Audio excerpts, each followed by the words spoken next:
Lo que comenzó como un pacto entre hermanos, pronto se convirtió en una guerra contra sí mismos, donde la comida era el principal enemigo.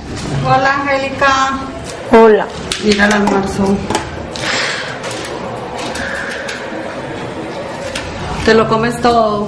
Chao. Ay, no, es que siento tanta rabia. No, Angélica, eso recuerdo. Usted es una persona y usted vale. Venga, hermana, no se ponga así, mi niña. Vea que los dos vamos a poder, venga. No se ponga triste, no se ponga a llorar. Usted sabe, Angélica, y usted sabe que nos vamos a nutrir en el espíritu y en el cuerpo. Dios mío, por favor, ayúdame.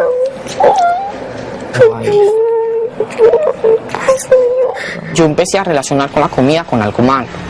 Decía que si Angélica no podía comer, entonces como yo iba a comer.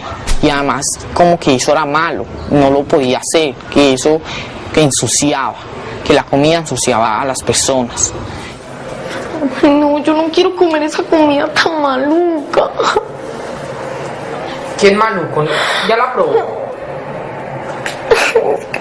Dios mío, por favor. ¿Usted no sabe comer los fríos? No. Entonces quiere comer. Y tan maluco ese jugo todo. Angélica, no se descontrole, hágame el favor. Usted tiene que ser fuerte.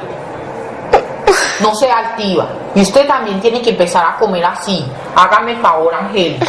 La palabra anorexia viene del griego y significa ausencia de apetito. Sin embargo, esto no implica que los pacientes no sientan apetito, sino que tienen un miedo exagerado de engordar. Y empecé a seguir el método de los 11 días. Entonces yo 11 días no comía nada. 11 días. Después de esos 11 días, comía solamente un día. Y por supuesto devolvía todo lo que comía. Empecé a vomitar, a quitar comida chatarra, pero después como que sentía que no me funcionaba. O sea, me seguía viendo gorda aún así en el espejo. Estuve un año tomando laxantes, más o menos de 25 laxantes a 40 al día. ¿Qué comía? Lo que se le caían a mis compañeros al piso. Me daba miedo un brócoli, el brócoli me daba pavor. Entonces imagínate, ver un pan y queso era lo peor que me podía pasar. Y me empecé a quitar el brócoli, las espinacas, la milanesa, la carne, las grasas, la mantequilla, hasta que terminé comiendo lechuga, chicles y agua y sibutramina. Te conviertes en tu peor enemigo. Y yo me acuerdo que lo que yo hacía era buscar más información para darme más ideas.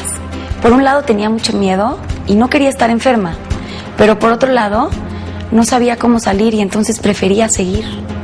Es algo que hasta el día de hoy no te sé explicar.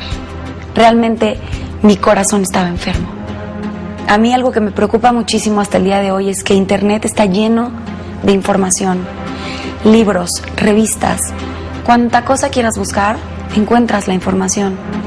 Y a esa edad, yo volteo ahora en el tiempo y me veo cuando tenía esos 14 añitos, 15 o 16, cuántas chicas y chicos el día de hoy no están pasando lo mismo que yo, buscando y encontrando esa información. Cualquier persona puede encontrar en Internet tips para adelgazar gracias a las páginas web Proana y Promía, que divulgan cómo bajar de peso y llevar una vida Proana por anorexia y Promía por bulimia. Una búsqueda en Internet de las palabras Ana y Mía resulta en millones de páginas. Pues yo encontré a Proana y Promía porque una vez me metí a Internet y puse tips para vomitar. Entonces me metí y empecé a ver que eran niñas que tenían anorexia, pero pues yo me veía muy lejos de serlo. Entonces dije, bueno, si ellas están flacas y hacen lo que hacen, pues yo puedo estar más delgada o no tan gorda si hago lo mismo. Entonces ya me metí a los tips y venían cosas como tomar 1 litro de agua antes de vomitar, cómo esconder la comida, en qué lugares, o vomitar en la regadera con música. Venían todo para hacerlo sin que nadie te cachara. Uno puede observar que en las personas con anorexia nerviosa, la comida y el cuerpo es el eje central de su discurso. Pero ¿qué sucede en el seno familiar? Algunos expertos dicen que cuando hay un paciente que padece de trastornos alimenticios, detrás de él hay una familia disfuncional. La relación que tenía con mis padres era nula. Siempre que nos veíamos era para discusión, que la discusión siempre terminaba en escena de violencia. También creo que influyó el que a lo mejor en ese entonces me estaba haciendo falta un abrazo. Pasó también la separación de mis papás. Yo me intenté mostrar fuerte, pero no, estaba devastada por dentro. Yo llegué a vomitar delante de mi mamá. No me daba pena porque yo a veces la culpaba a ella. En un día me podía tomar como 40 laxantes. Y lo peor de todo es que mis papás no lo sabían. Y hasta ahora no lo saben. Me echaron la culpa de que yo había enfermado a mi hermano. Yo sabía que ella estaba sola en esta enfermedad y que nadie la entendía. Entonces ya mi hermano y yo decíamos, si nos morimos juntos. Los papás normalmente no se dan cuenta. Cada semana, en Aluba, se reúnen los padres de familia para entender mejor el trastorno que les aflige a sus hijos. Mi hija era una persona súper dócil, nunca jamás pensamos que iba a ser lo que hoy es. Discutió con la madre, se puso muy mal, hasta le llegó a decir, ustedes van a ser los culpables de que si yo me meto un tiro...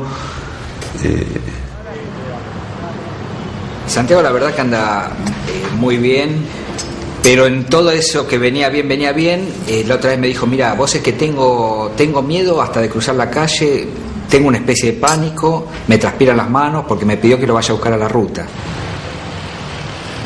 Más o menos empezó a los 15 años, cuando las típicas cargadas que te hacen en el colegio, todo relacionado con el cuerpo, de gordo hasta todo lo que te puedes imaginar. Y las cargadas no eran fácil de ignorar, más porque uno... Cuando se siente inseguro, o sea, está muy sensible con todo. La anorexia nerviosa es más frecuente en la mujer que en el hombre, en una proporción de 10-1. En cambio, para la bulimia, la proporción puede ser de 4-1. ¿Qué hay que tocar? Siento que estoy por llegar a la etapa del bajón, por así decirlo, en el otro polo, de la depresión. Y me molesta porque me da miedo. Siento que la enfermedad a veces me gana.